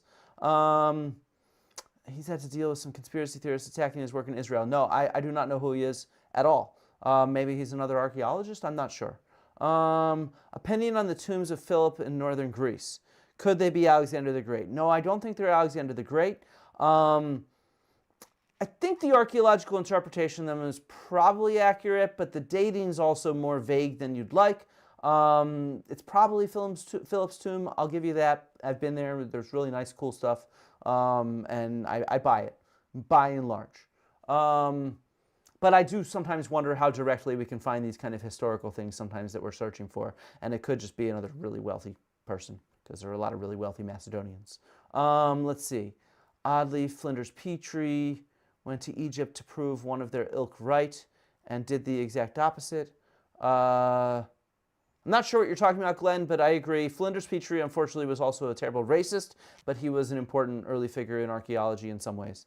Yes, Z-Man Jace, this will be posted later. All of these are recorded and available on the live part of my YouTube, so make sure to check it out. Can I give an example of what's considered high-tech in any given ancient time period? I mean, so look, technology is constantly developing in the past too. And it doesn't always mean like high-tech. We have this version of high-tech that's kind of high-tech. It has this fancy connotation. The invention and spread of the potter's wheel was certainly high-tech. It let them produce far more pottery than they could have produced beforehand. Or even the development of molds to be able to mold different kinds of metals. The change from bronze to iron, all that stuff would have revolutionized things. But the time scales we have for archaeology are not the same time scales we have for today. We can see these things in the blink of an eye, new technology coming out all the time. The potter's wheel was a slow change that happened slowly through time. And so our obsession with technology is very modern, and it doesn't really apply to the past, is maybe the best way to put it. Yeah. Okay, always have this question. If the majority of the inhabitants of the Americas came down through the ice bridge in Alaska, I would think that means the oldest civilizations were in ... I'm not, I guess you're trying to, North America, and the youngest were in South America, but South America has these giant temples, etc. North America doesn't have anything like it. Okay, so first off, we no longer think the ice bridge was the way that people came into the Americas. We actually think it was the kelp highway. People were coming down the Pacific coast and following sort of these biodiverse pockets along the coasts where the kelp grew. And so in that sense, they actually reached quite bits of South America before people might have started diffusing inland throughout North America. So we generally think that's why there's some very early sites in South America, like Monteverde. That's one of those pre-Clovis sites. It was actually the one that really overturned archaeological thinking on it, because it was so clear, the evidence, and clearly well dated. The second thing is we don't really think of these issues like temples and civilizations. Archaeologists don't really think of stuff that way. We're looking at social organization and economy, and in North America there's some quite impressive monumental mounds like at Poverty Point and elsewhere that were built by hunter-gatherers in North America. And so it isn't that civilization A is a thing. What we think of as civilization is actually a series of disconnected things. We think of it as like agriculture and monumental building and sedentary life and hierarchies. But now we understand that those things don't all develop in tandem. There are hunter-gatherers that build enormous monuments that become sedentary. There are agriculturalists that live simple, what we would call simple, like lifestyles without building monumental architecture and stuff like that. And so we need to decouple this idea of civilization. It's not really how we approach the past anymore.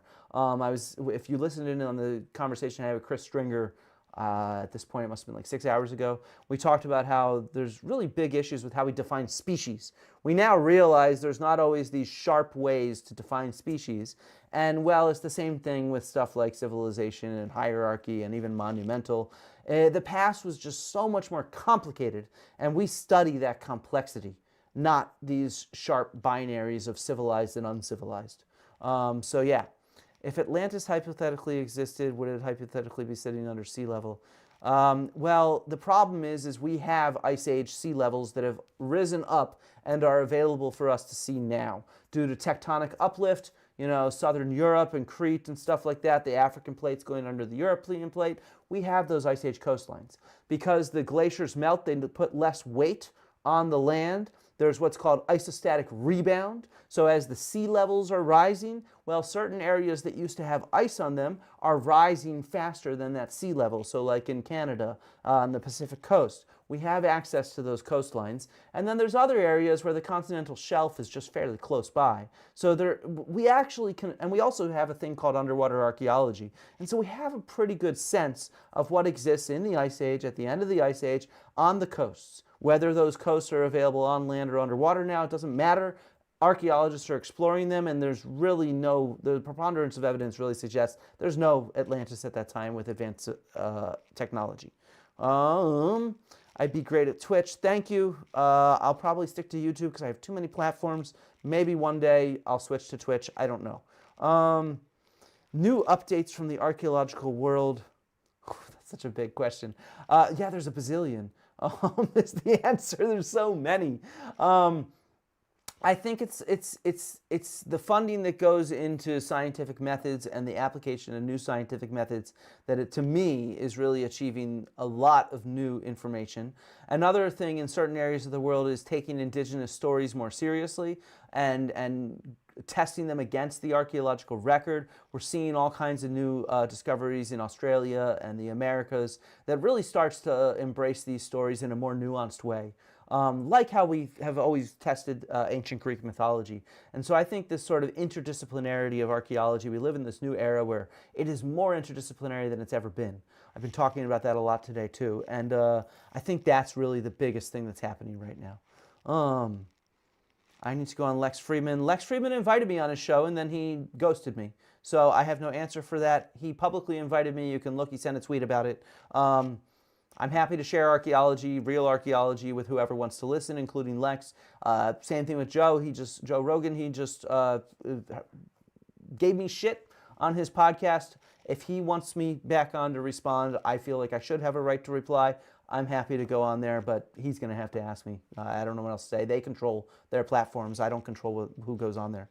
I worked in Egypt. I worked in Egypt in Abydos. I worked for Matt Adams' project, the NYU Institute of Fine Arts and University of Pennsylvania project when I had just finished my undergrad at the University of Pennsylvania.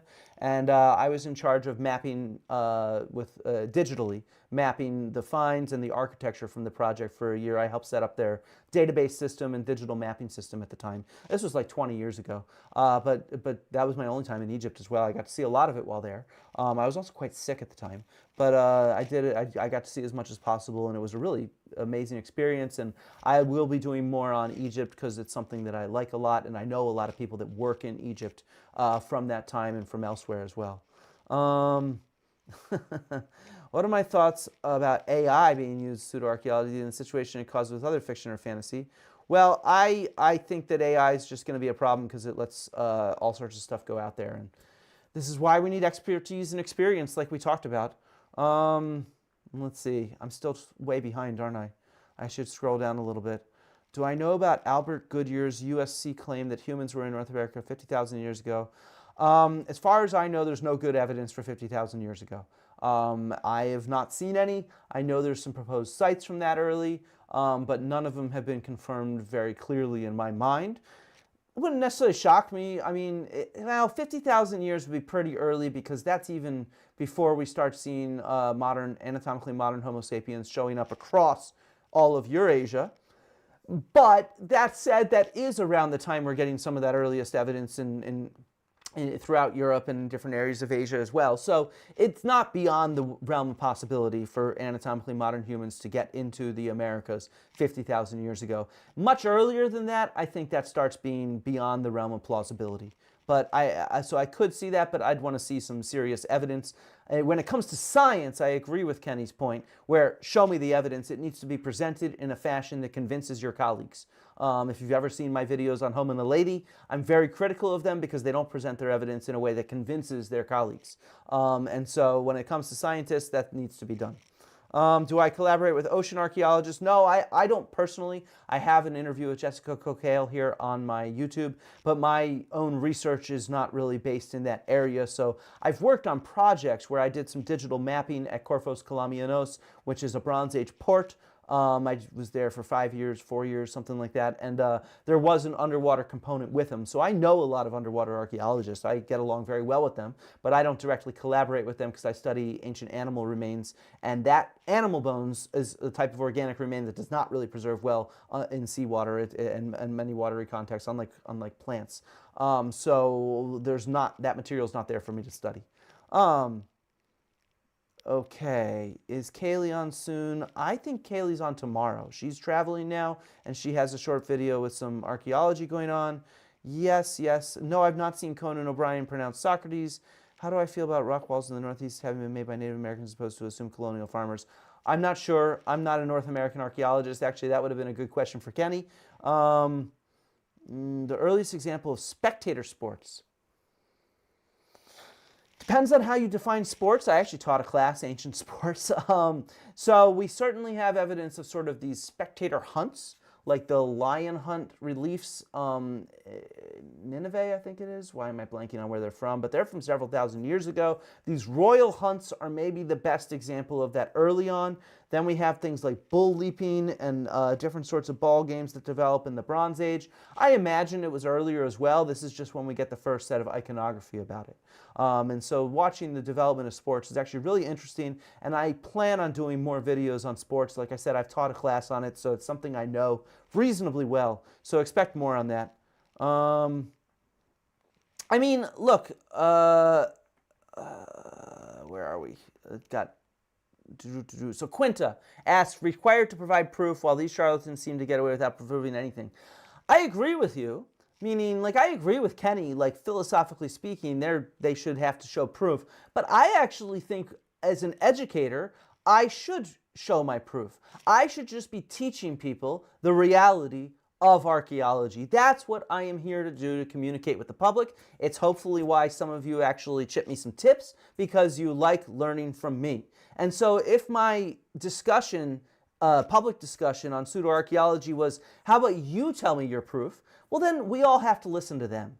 And I'm not here to listen to anyone. I mean, my colleagues, yes. I'm here to share my knowledge and expertise and experience. So I'm happy showing my proof. That's what I should be doing. And if they're not held to the same standard, well, then fuck them. They shouldn't have the right to talk with me.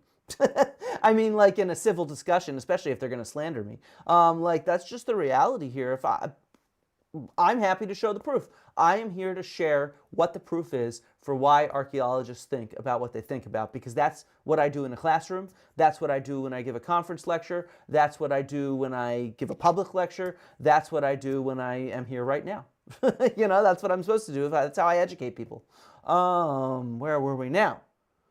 Modern climate of pseudoarchaeology. How dangerous is fictional alternative history storytelling? I'm cool with it as long as it's done in an ethical way. There's a big discussion on that. I don't have a good answer, but I like fiction, and as long as people are presenting it as fiction, I'm cool with it, though there's obviously some overlap. How do you get academia involved if you have indigenous ruins on your land? You should get in touch with local archaeologists, a local museum, or a university. That's the way to go. You need to get in touch with people locally. Yay, science. I fully agree with that. What should I search for if I want to get involved in local archaeology as a layperson? Yeah, so look up the archaeological, I don't know, if you're in America, the Archaeological Institute of America. In Europe, the European Association of Archaeologists. But really, and there should be options available, most likely, depending on where you live and how rural it is. But usually there's museums that will take volunteers. There will be projects, excavations in your region that would take volunteers. You'd have to research them to find out. And so start getting in touch with museums or professors or even history teachers or history associations, historical associations of sort of amateurs that are interested in local history. That would be my best bet on where to start, and then start figuring out. But usually archaeologists are happy to welcome people. Have Have you ever heard of Sean Carroll and the Mindscape podcast? I actually think they invited me on at some point. We said we'd talk around now, so I hope that they ping me to go on their podcast. I'd be happy to. In general, I'm happy to talk with anybody who wants to talk with me and is willing to listen to me. Let's see. Seti's temple at Abydos has the best hieroglyphics I've seen. Yes, the Seti temples is amazing. That was not where I was working at Abydos. I was working at the pre-dynastic cemetery. But yeah, the Seti temples there. Okay. In fact, I worked on the same project as Justine. Yes, Justine, you're in the room. I see you. I'm going to make you a moderator just for the future. 1 second. Yes, and we worked together back in the day. That's how I knew Justine, and now we know each other on Twitter. I'm hoping to have her on this YouTube at some point. In fact, Justine, I'll ping you maybe Sunday as part of this event if you have time. Let's see. Some nice discussions about Abydos and whatnot. In fact, she said that she was there at the same time as me. What is my opinion on peopling of Australia and Crete? Yeah, very clearly people were on Crete and Australia at those early times, so I think that they got there on boats. But you're obviously talking about Graham Hancock's debunking video of me, and let's think about it. The difference between traveling a few dozen kilometers on a raft or a canoe, meaning a 1 to 3 day trip, no more, okay, is totally different than a transatlantic ship that has a cargo and a crew that can travel 5,000 kilometers across the Atlantic Ocean, or potentially around Antarctica to map it, as he claims. And second of all, these are small journeys of small numbers of people in order to get there. So we're not talking about an advanced civilization that's global, that regularly trades across oceans that are thousands of miles in a single journey. Totally different in scale, totally different in quantity and quality of the kinds of finds you'd expect. He is not an archaeologist, so he was wrong about that. Don't know what else to say. Okay. And in fact, I want to be very clear. Graham Hancock presented 4 ways that he thinks I was wrong. The only factual error I made was the number of shipwrecks. That's it. Out of, 200 slides with 300 citations? This is real archaeology. Don't know what to say. Santa Claus ain't real. Okay. What the proof with Flint Dibble? What the proof? I'm not sure what's going on with that anymore in the conversation. Smithsonian Institute to display their full catalog. I would hope they are. I don't know what they're displaying. Steve Harvey. Yeah, okay. Okay, I think we're near the end of questions. Oh, wait, we have one more from Jens. Another argument I've heard is that woodworking techniques weren't fully developed, so it's like, yeah. Well, and so in this sense, we do know that there was some Paleolithic woodworking, but also if they're using wooden boats like rafts or canoes, they're not heavily worked, and so it's more difficult to identify logs that were tied together. They just look like logs, right? Versus a ship made out of worked planks, okay, that's able to traverse oceans. It's just a different quality and quantity of evidence. Oh no, I'm sorry, Tonk. You're gonna hear it occasionally here. This video was not made for children. It's in the description of the video. I'm sorry. I don't want to upset children, but I'm happy to tell adults the reality of Santa Claus and Atlantis. Brad, I already said that. I will look, okay? I think we're up on time. Sorry, Tonk. I know, I get it, but it's just, you know, it's the truth, and she'll find out soon if she's 6. Let's just be honest. The biggest, Daniel, this is a good question. What's the biggest hypothesis that turned out to be a dud with relatively new discoveries? And the reality is, is that we're constantly overturning archaeological paradigms. Every single article we publish presents new evidence that overturns what we thought about the past. There's no reason to publish anything for our colleagues unless we're trying to say something new. And so, like, every paper I've ever written does that. I've overturned what's called the agro-pastoral hypothesis in ancient Greece. It was a big thing, lots of books written on it, and my articles on it were some of the first things to overturn that. Not the first and not the last, but some of the first and some of the more direct assaults on that paradigm. And so the thing is we're always doing that. That's actually why archaeology is such a really cool, vibrant field of study. Hell, it's like why all sciences and scholarship is really, really cool and vibrant thing to study, because it's always adapting. That's the whole point of science. Science is not like blah. It's like blah, but this.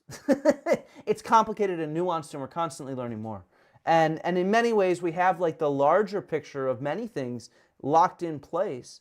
But of course, what revolutionizes paradigms is not a new discovery usually. It's a new, it's a new method, right? So what rocked archaeology, in fact, what really demonstrated why a lot of pseudo-archaeology is wrong, and why what used to be a lot of legitimate archaeological theories were wrong, was the development of radiocarbon dating. As soon as radiocarbon dating was developed, we now could lock things into time, and that meant, oh shit, we have to completely understand our history and our prehistory. So now you look at today, what has completely rocked archaeology in the last like 20 years is the development of a series of new scientific methods.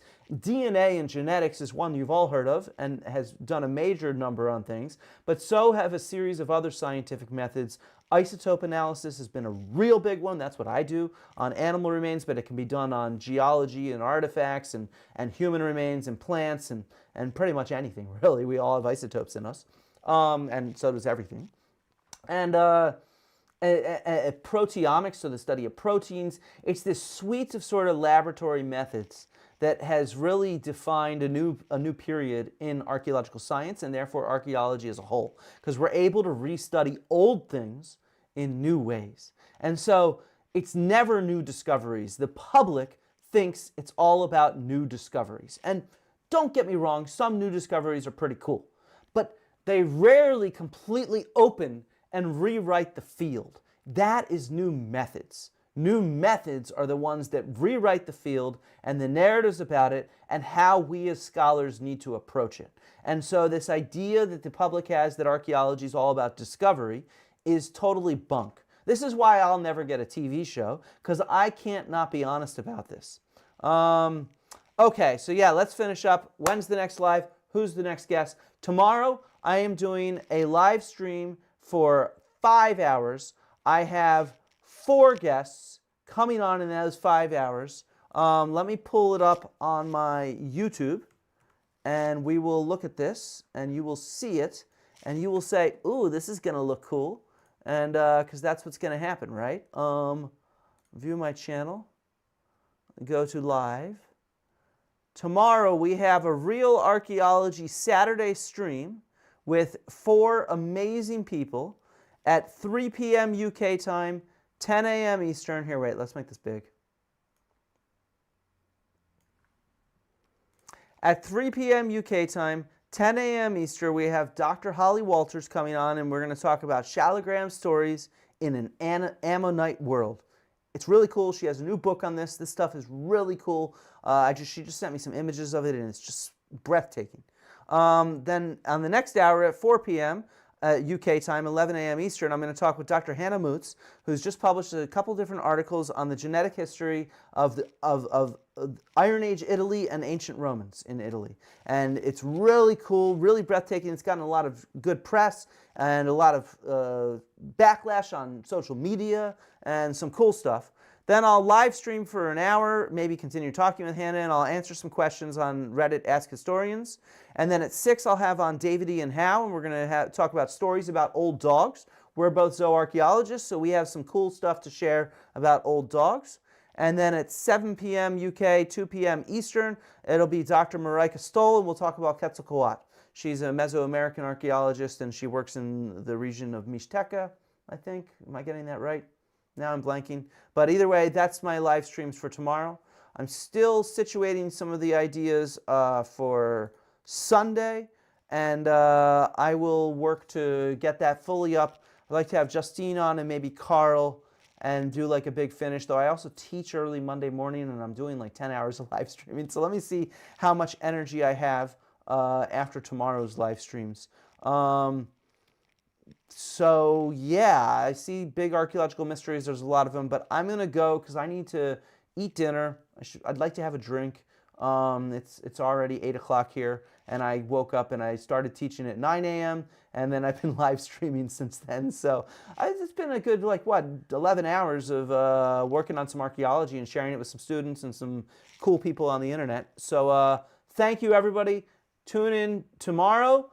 Tune in to everybody else on Real Archaeology. Please share it and promote it on social media. We want to get the word out to as many people as possible because Real Archaeology it's dang cool, right?